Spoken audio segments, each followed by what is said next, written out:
Empathy and competitiveness are not enemies.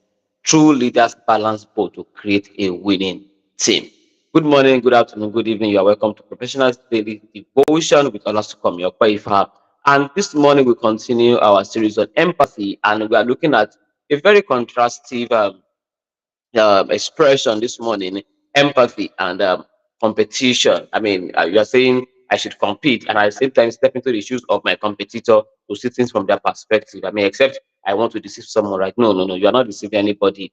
We can still compete and still be empathetic. So we are going to be looking at that this morning. You see, competition can be very fierce in today's workplace. You know, everybody wants to get to the top. Everybody wants to show themselves to the manager or to the leader that I'm the one doing it. I mean, that's where the expression eye service come from. Okay, everyone wants to climb higher, achieve more, stand out, but you need to realize that in the race to succeed, many professionals should not forget. I mean, we all should not forget that one thing matter, and one thing matters. And what's that thing? People matter. You need to realize that people matter. Let me share a very a lesson I learned in a very hard way. Growing up, growing up in a church, you realize that today you do quiz competition, Bible sword, and so many things. So I was involved in this competition. I love the Bible competition a lot, and I think I never lost except the first time I tried it. And ever since that I stopped doing that, I never lost to anyone. So this particular year, I think one of my second to the last competition before I left that church, I was competing on the stage, and the quiz master actually made some mistake in his question. I mean, I'd known so much that made some mistake, and I was correcting him there and there, and he was accepting. However, people saw it there, but I never really waited for the people to actually fight for me. There was some particular point when they wanted to even reduce my score for a particular reason, and I had to fight for it there and there. People actually saw I was right, but the way I was fighting, I think there was an expression of too much of pride there, and I lost the trust, or the I lost the quiz master, the timekeeper, even the audience got tired of me fighting for my right. At the end of the day, you know what? I won. I still came first, and I was given my gift. But you know what? By the time I was coming down, nobody, by the time I was even being celebrated or given the gift, nobody celebrated me. Nobody clapped for me. Such that I could not even walk in the middle of the aisle. Normally, when you come down, you expect to walk in the middle to go back to your seat. I had to look for a narrow way by the corner of the church to just go and sit down, and that was it. And I learned a big lesson there that, see, no matter what competition gives you, you need the people to sustain the fulfillment. No matter what competition gives you, you need the people around you to celebrate you, to sustain the fulfillment. So this morning we are going to be looking at the framework win, how you can still be competing at the same time still be fulfilled. Yes, I'm a product of competition, as I tell people all the time, but at the same time, I'm still a product of collaboration. I I talk about this much more than probably anybody that I know around me as teachers or as educators. That yes, we all need to all come together to collaborate. Does that still mean that I still don't have things I want to do better and then to stay shine? No, I still do. I want to stay shine there, but not at the expense of anybody. So we are going to be looking at the framework win, work together, not against, invest in understanding others, and navigating workplace pressures with emotional intelligence. Win. WIN. So we're going to be looking at that. Now, what's the advantage of competition? It doesn't mean competition is not good. No, it is very good. Let's use Nollywood as an example. Years back growing up, I remember then that censor board allowed about 10 movies in a week.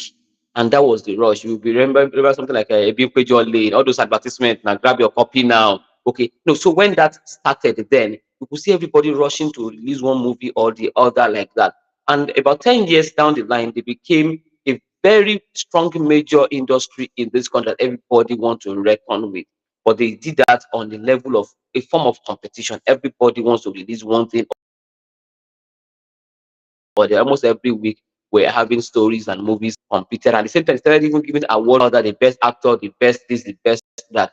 And at the end of the day, we have what we have to be very strong industry. So your industry too can still become strong if you can play the competition in a very wise way. I mean, movie industry has become very big now, and so many other industries like that, banking industry too. I mean, they all learn from each other, competing with each other, dragging customers here and there, even work framework quickly. Work together, not against the power collaboration. So when you are doing your competition, always have the end goal in mind is to make the industry better.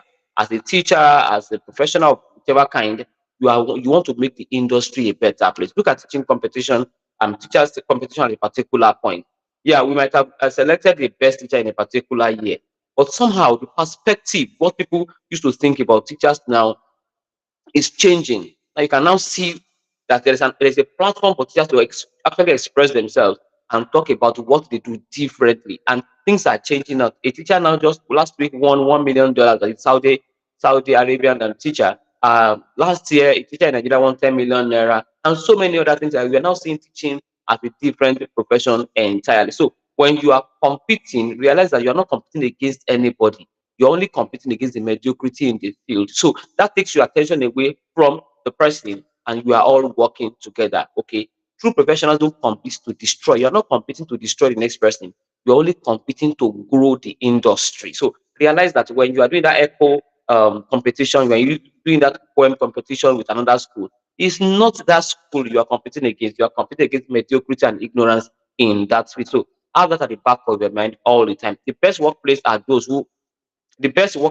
are those where people push each other forward and not tear each other apart. Okay, you can even see a competitive work, and I mean we did that a lot with my most of my friends when we were competing. Adiola, Defemi, Olalekan, Adekan, we will see a particular opportunity and we share it, try it. Anybody could get it, and once you got it, we celebrated the person. That's what we have today now. So as you are doing that, celebrate others win instead of feeling threatened. So when anybody gets it at the end of the day, it's a win for all, not win for one. It's a win for all. Then meet the person, share knowledge. How did you do it? What did I do? What did I do well in my own case? Okay, how best can I do? How much can you support me? So you become a problem solver, not a competitor. So that's one approach. Work together. Next one is invest in. Now, as you are now growing, okay, you need to realize that you don't want to be the only one succeeding in your environment. You need to realize that you don't want to be the only one succeeding in that environment. Best thing you can do is now look around you. I'm going to tell a story, a personal story. I remember when I won Multinational Teacher of the Year and I came back to my school. I actually thought that I would be celebrated. Yeah, I was actually celebrated to an extent. But in no time, there was this high expectation of me. Of course, okay, and there were two phrases and then people started attacking it. I felt they were jealous of my, of course, prominence and the rest. Yeah, a little bit of that. But after like 2, 3 years, I mean, maturity came and I was able to realize something that okay, I think these people actually did not know what I knew. That was why they couldn't find it easy to really accept me.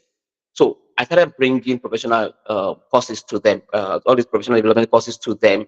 That some of the things I was eating that was making me thick. Okay, I started. I mean, I can imagine getting thick. Okay, I started introducing it to them. I remember introducing 1 minute teacher black belt program to my colleagues in school, and more than 40 of them embraced it. Today, I mean, before today, I now found it easier to even walk around them, go into the staff room, play with them because you could see things from the same perspective. They were now learning exactly what I was learning. That was giving me probably some of the awards and the rest, not 100% that anyway. But so we were playing together. Now, I had a project to do somewhere in the Northeast, and I was also busy in the Port Harcourt. Thank God I had raised a leader there. I was able to select one person who led the project until I was ready to come back around and then work together. Today now it's a big success. Now we're not just leading about 40 of us in the school, we are leading across the country now because I raised one person. And currently now, the little project I just started in the staff room is now leading. We have about 100 leaders raising other soldiers. Now, if I had not invested in them, I might not be able to expand my own coast. So it's not about competition. Please invest in order to realize that the more you do that, the more you also go to. Empathy in competition means recognizing people's differences, different strengths rather, challenges and pressure. Best professionals know that understanding others is an advantage, not a weakness. Understand them and invest in them. Our time is really fast spent. And the last one is navigate workplace pressure with emotional intelligence. Okay, I'm going to read straight from my script. Empathy does not mean avoiding competition, it means handling it with wisdom. Emotionally intelligent professionals know how to stay ambitious yet without being ruthless. You are not ruthless with your competition, you are not hiding information from another person, you are not backstabbing out there. Workplace stress without taking it out on others. You are, as we said, Don't let competition blind you to human side of the business. Balance assertiveness with kindness. Leadership is about influence, not intimidation. Okay, so use this framework today. As you go to work, here you are competing, but make sure that you are raising one person. Yeah, it may be that they will even backstab you and they will not allow you to go. Don't worry. Don't worry. Just keep on doing yourself. Don't change your nature because of another person. I think we are short into more than 10 minutes now, and I don't want to do this as a part two. Let's take our words of affirmation. I believe a word is enough for the wise. Say this after me. I am both ambitious and empathetic. I compete with wisdom. I collaborate with confidence, and I lead with emotional intelligence. My success does not come at the expense of others, it grows with them. Reflect on this and ask yourself that question.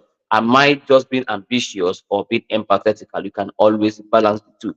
Tomorrow, we are going to be looking at empathy in leadership.